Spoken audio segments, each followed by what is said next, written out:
I've noticed this crowd has been really great. This has been a wonderful event. There were a lot of great speakers. And on this panel, we have some heavy hitters. And so I'm really happy to be here moderating with some great panelists. My name is John. I'm the co-founder of Supra. But yeah, let's start out with some introductions, and we'll just start this way. Hey everyone, my name is Joey. I am the head of infrastructure for MegaETH Labs and also lead BD for Web2 payments and TradFi. Excited to be chatting with you all today. Hey guys, my name is Shuyao, or you can call me Brother Bing. I'm one of the co-founders of MegaETH. We're the first real-time blockchain. Hey everybody, I am Eric. I'm on the base team as a senior developer advocate. Hi, my name is Maarten. I'm head of protocol at Startail Labs, as well as the co-founder. And one of our products under development is the current chain of Soneium. Okay, I have to comment on the hat, because that looks like MegaETH. I don't know if anyone else knows about a heavy metal band in the 80s called MegaETH, but yeah, that's very cool. Yeah, I start streaming MegaETH music nowadays when I'm working, and I can tell you it's productivity hack. Thank me later.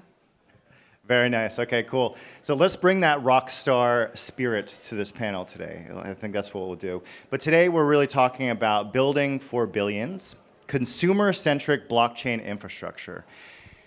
Let's ask the audience a little bit here. Who thinks that we currently have, or let's just say in the last 6 months or a year ago, that we had the infrastructure to onboard, the next billion people or applications to blockchain? Anyone think that we have the infrastructure ready? No, and I think probably our panel agrees that maybe a year ago we didn't have that, but we're getting closer to getting there, getting to that point, to solving these key problems in the space. So, first question, what innovative infrastructure solutions are enabling blockchains to scale for billions of users? How are your projects or protocols specifically addressing this challenge? And we don't need to go in order here. Whoever wants to jump in can jump in. Okay, I can start. First of all, to the question, is infrastructure ready for billions?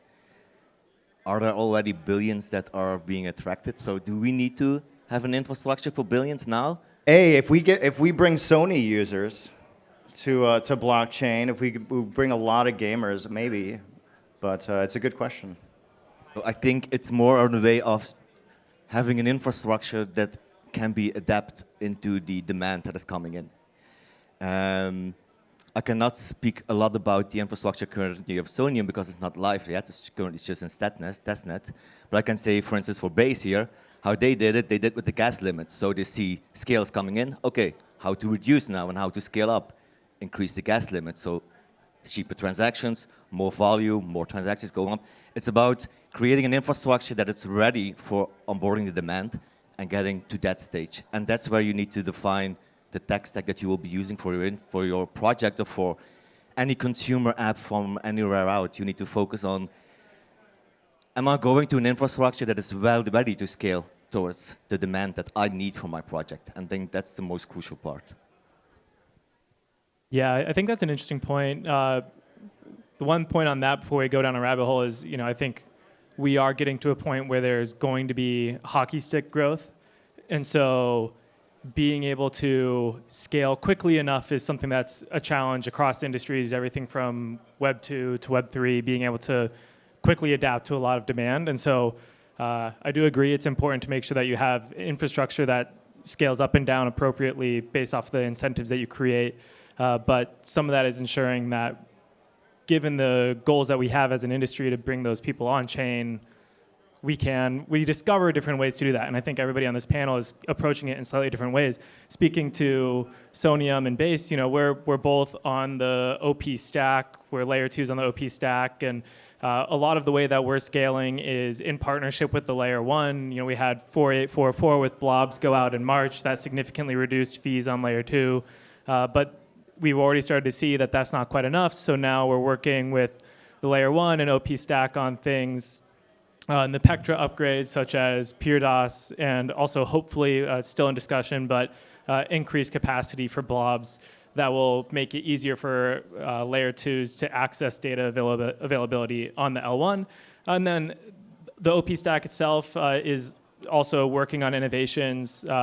Just this summer, implemented Brotli compression that brought down the data size by about 25%. So multiple different facets there. Yeah, I think actually today, I think this is the third question. This is the same question I got for the third time because I went on 5 panels today. It's on whether we have sufficient blockchains. My view has always been, as an industry, we need to love blockchains. I think we'll continue to see more layer 1s, layer 2s. You know, today, Bitcoin, there's some L3 launch on Bitcoin, and people start mogging them. To me, it's just like, yo, someone's trying, making an effort. We should love it, support it. So I think we'll continue to see more blockchains and embrace them. But whether we have sufficient today, I think it's a tricky question because for the applications that we're able to build until today, yes, we have enough blockchains. So think about front tech, right? That was on base. I mean, the app didn't work, but the app on the chain worked. What really excites me is the type of application that no one knows could exist on the blockchain yet. Right? I often describe what MegaETH is doing is, you know, YouTube couldn't exist before. Like the reason that YouTube existed because the internet got really fast. And then people start uploading their own content, and now you have UGC. What we're thinking about with MegaETH is our blockchain is going to be so fast, but more importantly, really, really low latency. Then we're going to see a host of new applications that's going to build on MegaETH, allow people to interact with the chain the way that they've never imagined. So I think the way to answer the question is really we're going to see more blockchain, and we're going to see new application that comes from these blockchains because these blockchains are just strictly better. Should we have thousands of L2s and L1s, or when there's not that many applications that exist? I mean, who here thinks that we should have thousands of L2s? How many? What's a number that we should have? Like, do we have a general number in mind? What do you guys think? Yeah, I think the market is actually extremely efficient. The market knows that there are so many undifferentiated layer 2s, and they probably will go to 0. And then these layer 2s will have to figure out a way to survive, right? They can build their own application to dog food their own chain. They can build new technology that differentiate their chain. So I always feel like there will be blockchains, and putting a number there is like thinking the market is not efficient enough. The market will be efficient.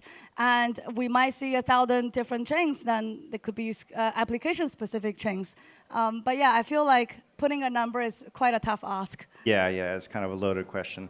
I mean, it's really about having a unique selling point for those L2s or L1s, right? Like, yeah, I agree.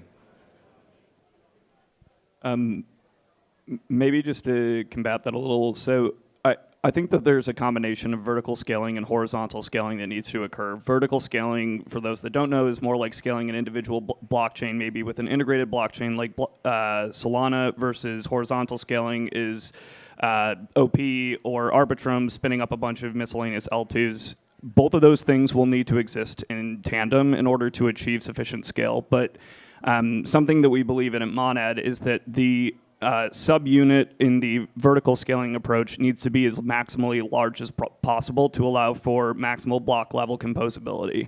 And so what we're really focusing on is how can you maximize that individual chain unit to have as much throughput as possible while also minimizing gas and latency. And we're doing so by software enhancements as opposed to taking a different approach, which some other teams are doing, where you're focusing on maximizing the machine.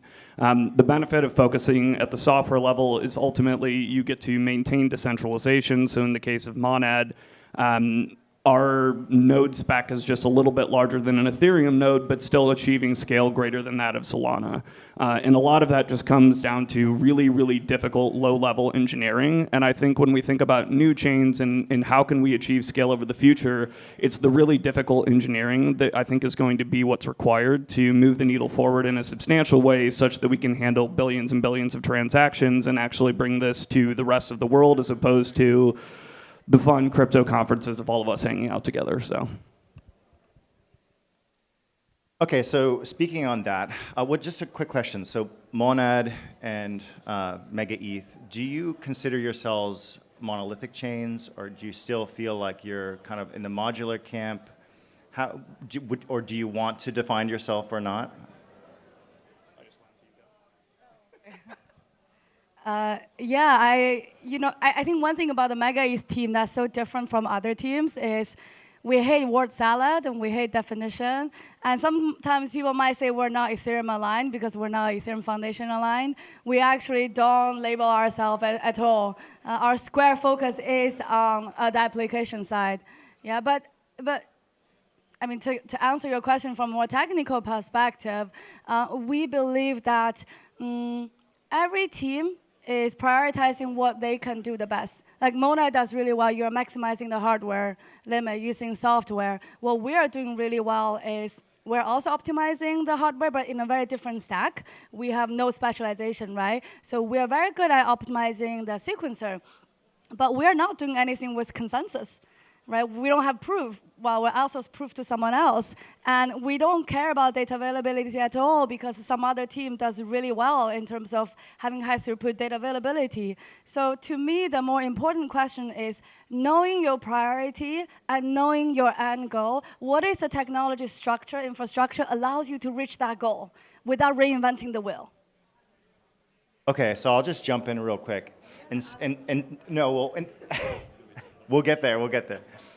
Okay, so instead of using the term monolithic, let's focus on the end goal, right? And which is high throughput blockchain, And so my question for you is, well, I guess specifically for Monad and MegaETH, how do high throughput blockchains like Monad, MegaETH enable services and user experiences that aren't possible on slower platforms? Let's say copy paste ETH L2s, or other blockchains that just are much slower in general, or can't handle the high throughput, or don't have the kind of the hardware infrastructure to have a high throughput chain. And if you can give some examples. I think ultimately pretty much every use case that isn't investing like your life savings in bulk will ultimately need to be on or what's considered to be high throughput today. In order to essentially have millions and billions of users who are not crypto native individuals come on chain, you essentially need to create a completely Web 2 user experience that's enhanced by Web 3 capabilities on the backside. And what's required for that is a really smooth onboarding that abstracts the notion of gas costs altogether, which is easy to do when transactions are less than 1/10 of a cent, and even some cases you can accept a penny. But the bigger problem that a lot of chains are running into is that when you have a use case that hits actually mass users, ultimately pretty much every chain today hasn't had the scale to do so, and so you'll have periods of where the gas costs are exceeding $1, and that would basically eliminate the ability for any reasonable application to cover gas costs outright. And so I think that that's kind of like a key component for high throughput chains to be able to deliver that long-term future. But to give more specific examples of what that might look like, so one of the ones that we think is particularly interesting in Monad is fully on-chain sports betting. The main reason for that is that it allows for a strong capital efficiency, where you can have basically neutral odds, which is far better than sports betting today for anyone that's gamblers out there. And you're actually able to take a lot more of your winnings home because of that capital efficiency that's allowed through that and deeper liquidity in those markets. And some of that can get supported also by things like fully on-chain central limit order books and a more robust DeFi ecosystem that comes with that when you have lower gas costs and much higher transaction possibilities. Called Levered, by the way. You guys should go check it out. Anyone here uses VPN? Everyone. And do you know that the top 6 VPN providers in the world are controlled by 2 companies? And they're actually selling your data? And actually, nation states are fining them big time. Actually, evil business, by the way. And I'm an avid VPN user. So it's on my dating app profile. I just love VPNs. Joking. Sorry? I host I wish I could do that. But the reason I'm asking is VPN is a product that actually needs to be decentralized for privacy purpose and also without sacrificing the performance. anyone here, if I tell you there's a VPN that actually is guaranteed, never sells your data, never track your data, and works as well as Web2 product, I think all of us would actually use it. And that's a use case that's only possible on MegaETH. And the reason it's only possible on MegaETH is because our latency is so low, our block time is so low. So we enable their different nodes all over the world, and for transactions, the information to hop between different nodes in real time. There's no performance degradation. So that is an example that I'm really excited for the crypto world, the crowd, to bring to the rest of the world. It's not something that's just pump and dump shitcoins, right? It's a product that everyone actually has to use every day. And that's only possible on MegaETH. And then that's why I think, I think about MegaETH as a consumer-centric chain.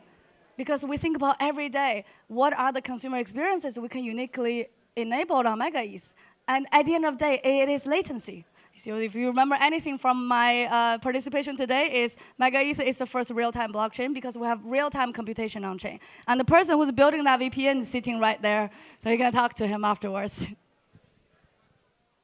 All right, so let's move on a little bit. We focus a lot on scalability, and I apologize to the other two from Base and Soneium. He's a good salesperson. Yeah.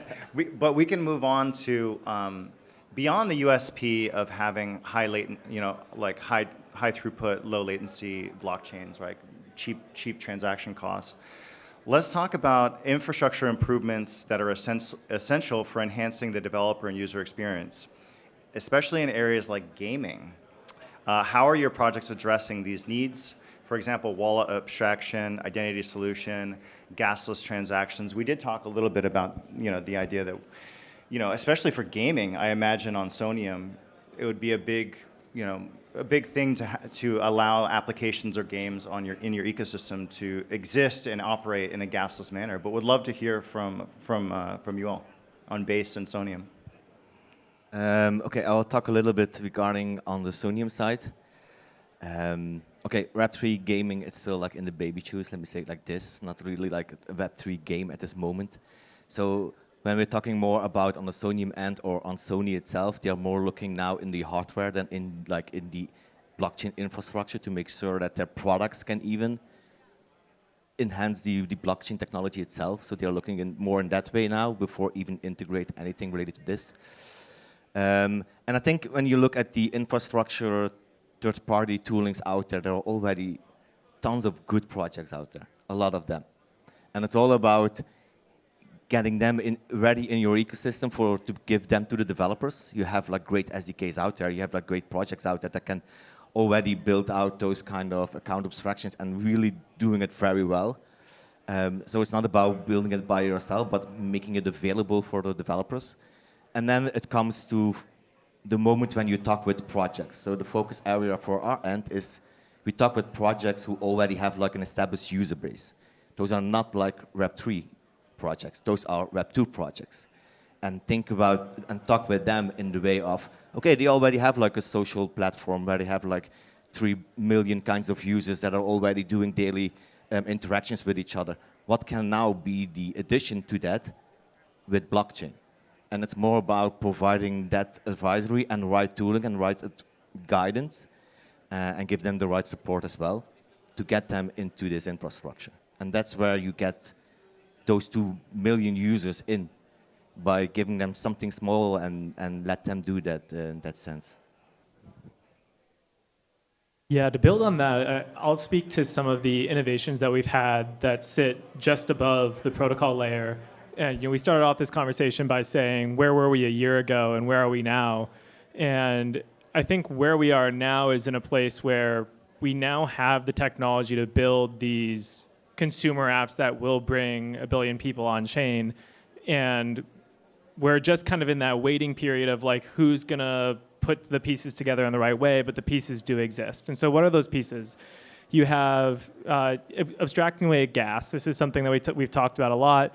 But users should never need to think about gas, hardly if ever, right? I don't need to know what your AWS costs are when I'm on your website. Why should I know what my gas costs are? There are some exceptions to that, but making it so that users don't need to be thinking about gas is really important. That could be either through a paymaster where you as the application are paying for all the fees, or you're using something like a ERC20 Paymaster where, let's say it's a game and you have a native token within that game, you're paying for transaction fees in that native token of the game so that the user doesn't need to have any concept of a different base layer token that they're paying for gas in. So there's the gas side of things. Then you have the gaming experience of like interacting and signing, abstracting that away through something like session keys, where at the beginning of you log into the game, you sign with a session key that says you're authenticating the game. Anytime you're making one of those in-game transactions, so that it's happening automatically and it's not interrupting your in-game experience. I think that's really significant as well. And so some of these types of innovations that sit on top, a lot of them have to do with what I call the account layer of the space, with account abstraction, session keys, getting rid of gas. All of that is significantly improving the types of applications that we can bring to consumers and allows the consumer to focus on the utility that they gain from interacting with our applications without needing to worry about the technology behind it. And I just want to pile in on that I think that generally for the consumer onboarding process, like the on-ramp is one of the most important, if not the most important component. And generally, big shout out to the Coinbase and Base team holistically, is I think that that's been one of their main focuses of improving that more broadly with the smart account wallet and all of that, that I think moves the needle for kind of the rest of the industry of setting a new standard of what UX could look like. Yeah, cheers. Okay, great. Yeah, I mean, definitely Base. A lot of different exchanges launched their own chains, and they definitely benefit from an amazing user base, and it's such a wonderful advantage and great to, and great. Base has done a great job actually in doing that. I know from so Supra is actually an L1 with native oracles, and we do deliver oracle data to many of the chains here that are live. One thing with Base is I remember we had to pay an ETH, to like deliver data, and hopefully in the future we can figure out a cheaper way of delivering data faster to DeFi protocols on Base. I think it would be so good for your DeFi ecosystem. So that was just one thing I wanted to add.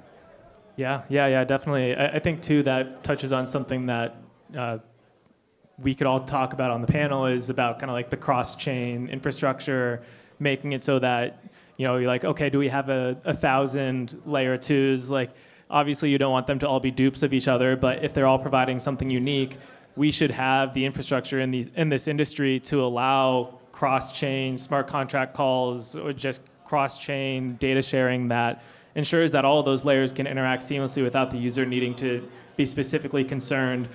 On the consumer side, there's an argument to be made that if you're looking at very heavily financial applications, that the user does want to know where their money and what chain they're interacting on. But if you're speaking more to the consumer side, they really shouldn't need to know that. And so that cross-chain infrastructure is super important. Yeah, totally. I think that leads into one of my questions, which is about cross-chain infrastructure. So for Monad, for MegaETH, for Soneium, what kind of infrastructure are you helping build in the back end to help support cross-chain communication?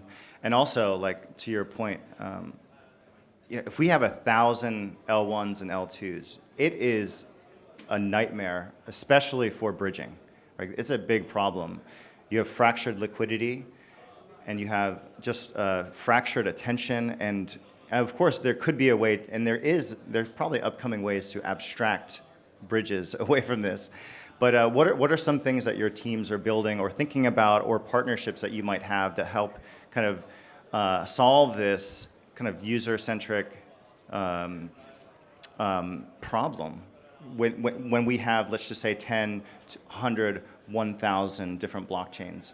How are you going to solve that in the back end to help your users with better cross-chain communication or bridging issues?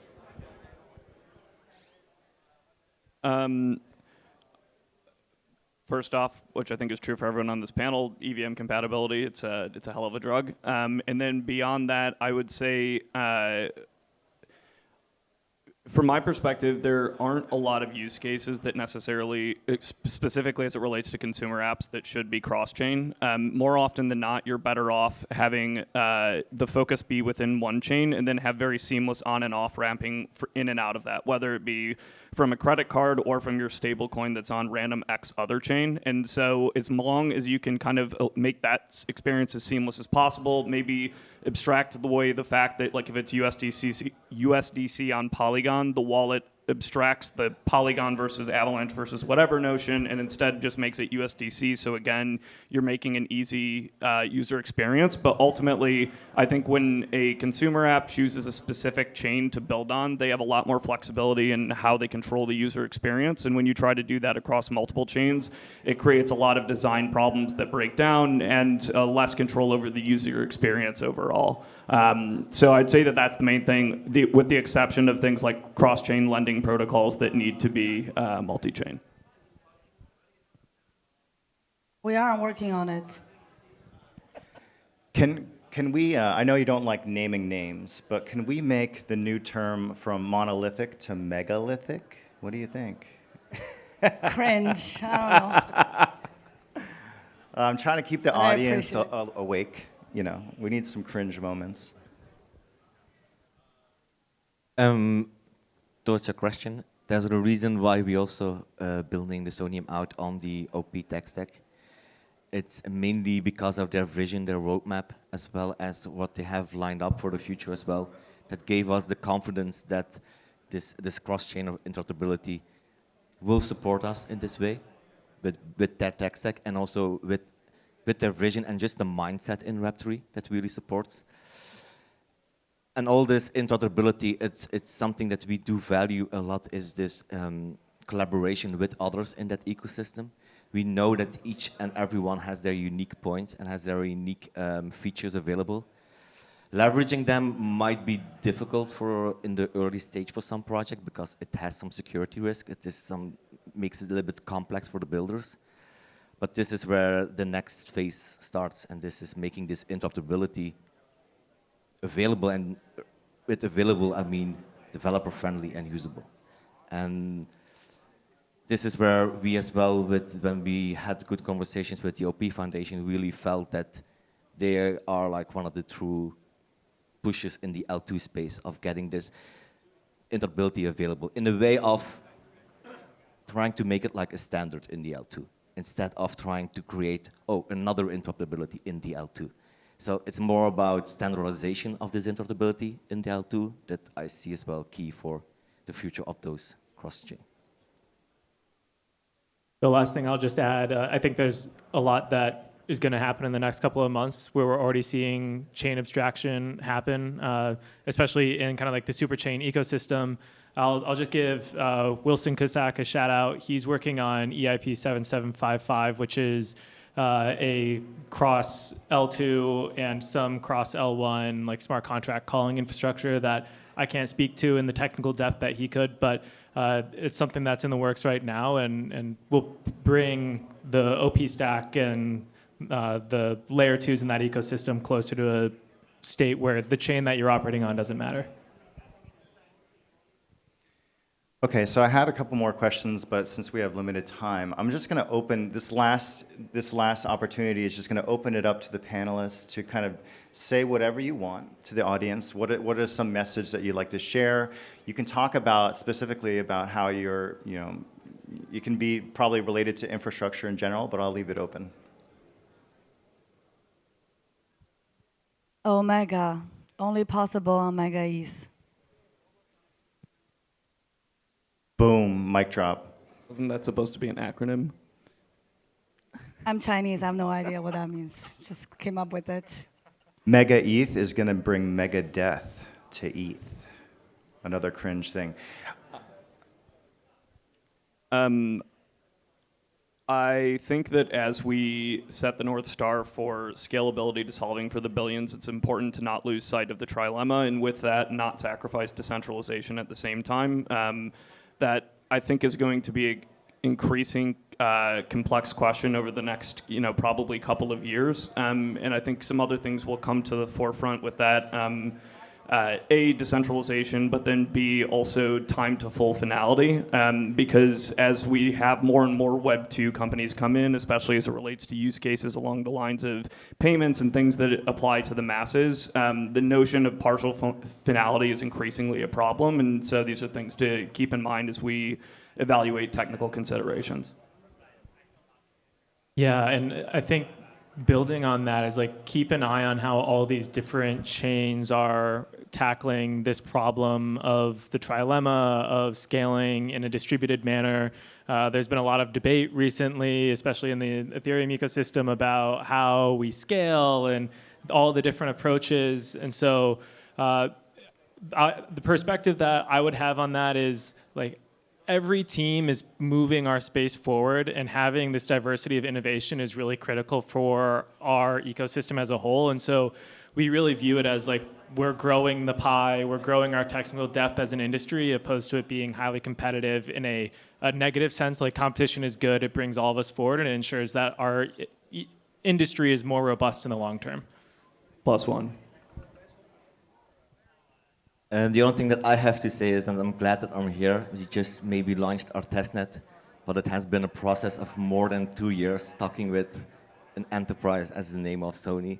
It has been, I would not say a struggle, but it's a new kind of environment if you are heavily Web3 ethos person to come into such an environment. So I'm very happy to have finally a testnet, and I think we just are getting started for the first billion. And great, and I think I'll close it off here. I guess I'll do a very short thing about Supra. We've been live mainnet for Oracle for over a year, and we're servicing over 60 plus L1 L2 ecosystems, helping power DeFi. Happy to also really pioneer on each one of your chains already on base. So, but I'd like to also announce that next month we're launching our mainnet, which is our L1 mainnet. So we have now a lot of projects that have been using our Oracle across different ecosystems to launch on Supra, especially like DeFi protocols that go across chain, right? They're on multiple chains. They want to tap liquidity in different markets. So they're launching on Supra to get our native price feeds, our native Oracle. So 0 block delay Oracle. And so that's next month. It's been a very long journey, but if you'd like to learn more about Supra, we have a booth in the back.